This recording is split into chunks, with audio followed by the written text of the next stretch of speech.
दूर कहीं घने जंगलों और अजीबोगरीब जीवों की हंसी से गूंजती एक अद्भुत जगह थी जिसे सोने का जंगल कहा जाता था। ये नाम किसी सोने की खदान या छुपे हुए खजाने की वजह से नहीं, बल्कि उस जादुई सुनहरी रोशनी के कारण पड़ा जो सूर्यास्त के समय पेड़ों की घनी छतरी से छनकर जंगल को सुनहरा कर देती थी।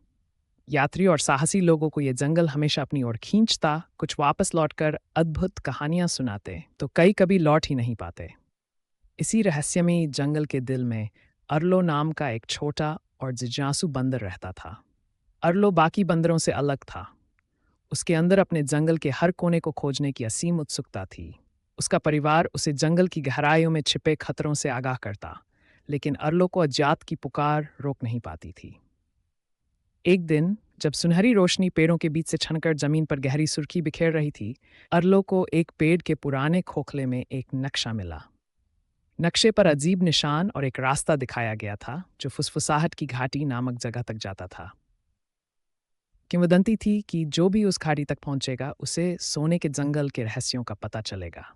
थोड़े डरे और बहुत उत्साहित अरलो ने इस नई यात्रा पर निकलने का फैसला किया।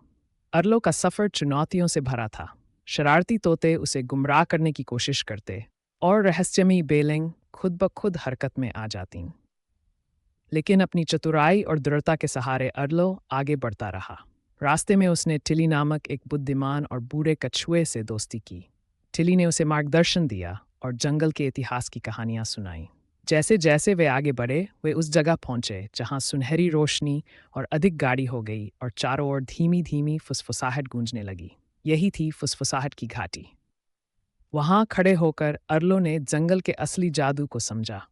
ये न तो सुनहरी रोशनी थी और न छिपा हुआ खजाना, बल्कि वह सामंजस्य और कहानियां थीं जो इस जंगल को खास बनाती थीं। फुसफुसाहटें बीते युगों की कहानियां थीं, जीवों और पौधों की, रोमांच और सपनों की। एक नई समझ और वादा लेकर कि वह जंगल के रहस्यों को बिना शब्दशः बताए साझा करेगा, अरलो घर लौटा।